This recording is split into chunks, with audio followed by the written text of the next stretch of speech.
Some government entities and cyber syndicates has been found to have started to store encrypted data. Their reason? To hoard them. They can't read it for now, with many data collected from the internet to be encrypted with RSA or ECC security like Bitcoin. But what happens when quantum computers finally make a durable appearance? If you don't know or don't really understand why quantum computers are decryption specialists, make sure to watch this video I put on the cards here. It will help you understand how quantum computers work, how encryption is being threatened, and how the biggest crypto in the world is not safe from its power.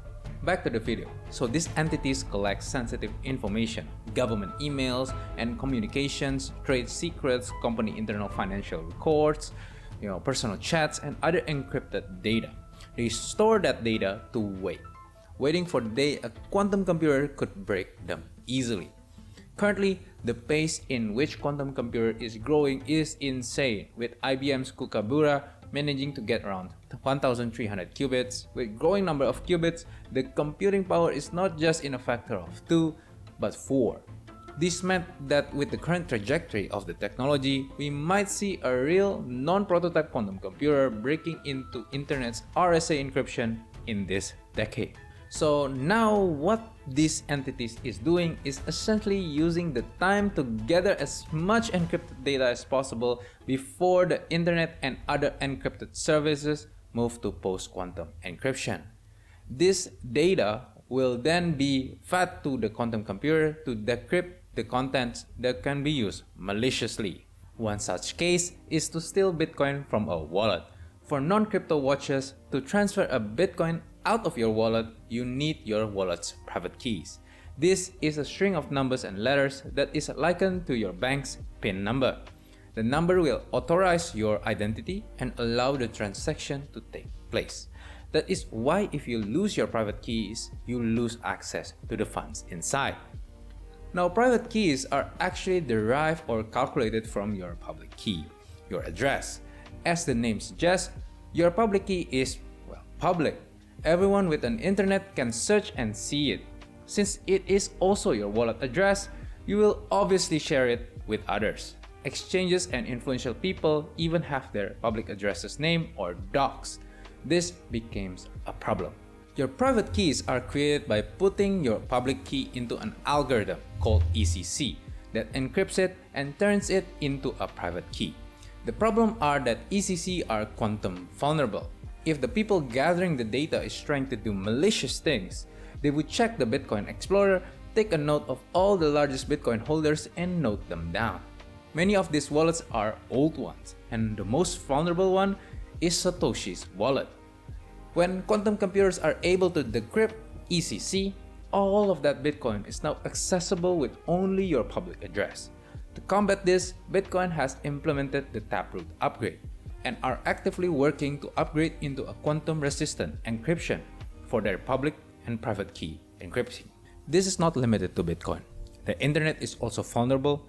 All your sensitive data that you upload can be recovered easily if they got the encrypted data stored in their vaults. The reason is that standard TLS, which is the encryption used in HTTPS website, are quantumly weak. Some web companies has noticed the threat and changing their algorithm. They are moving into what's called lattice-based cryptography that can make even quantum computers struggle to break using even brute force. Many quantum-resistant algorithms like Kyber and Dilithium are now global standard.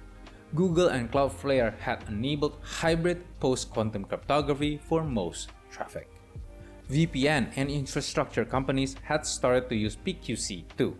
And government like US and UK had mandated all their high-risk systems to be PQC encrypted by the year's end. This move is not to prevent quantum computers from reading them since the tech isn't yet at that level, but it is to prevent bad actors to just store data that has been encrypted with quantum weak algorithm that can cause massive data breach and losses when quantum computers eventually comes around. So how to protect ourselves? First, use strong browser like Chrome and Firefox that have already implemented hybrid PQC. For messaging, secure stuff like passwords, OTPs, and etc. probably use Signal or iMessage. They use PQ3 protocol, which is designed to be quantum resistant. WhatsApp is fine, but older chat and older version of WhatsApp is still at risk of being scraped and read later. Make sure to update your banking app to the latest version, as surely they will need to push for a more robust encryption for their security handshakes. Make sure you have two-factor authentication on them, preferably offline ones, not email or worse, SMS. Veritasium had demonstrated that SMS OTPs are very easily intercepted even with no interaction by the users, only needing the mobile number of the victim and an SS7 connection. If you have a multi-address wallet, you can use that to transfer funds, as they will only use a single public key once. Also, make sure to migrate your coins into quantum-resistant versions like Bitcoin's Taproot addresses.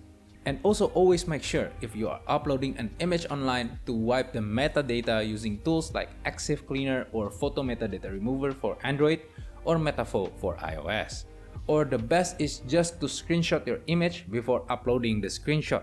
This is because images contain metadata like location of the picture, time of the picture, what device is used, etc. that can be extracted from an image. This is to prevent quantum attacks targeting the social media company being able to also locate your position due to having access to your photos back-end that can be sold to others. In general, a good digital hygiene is a good start. Change your email addresses, passwords once a year, etc. Something like that. So, are you scared now? Well, don't be. Unless you are a VIP, people will not target you as much. But it is better to be prepared and protected, as Jerry Rick Everything said.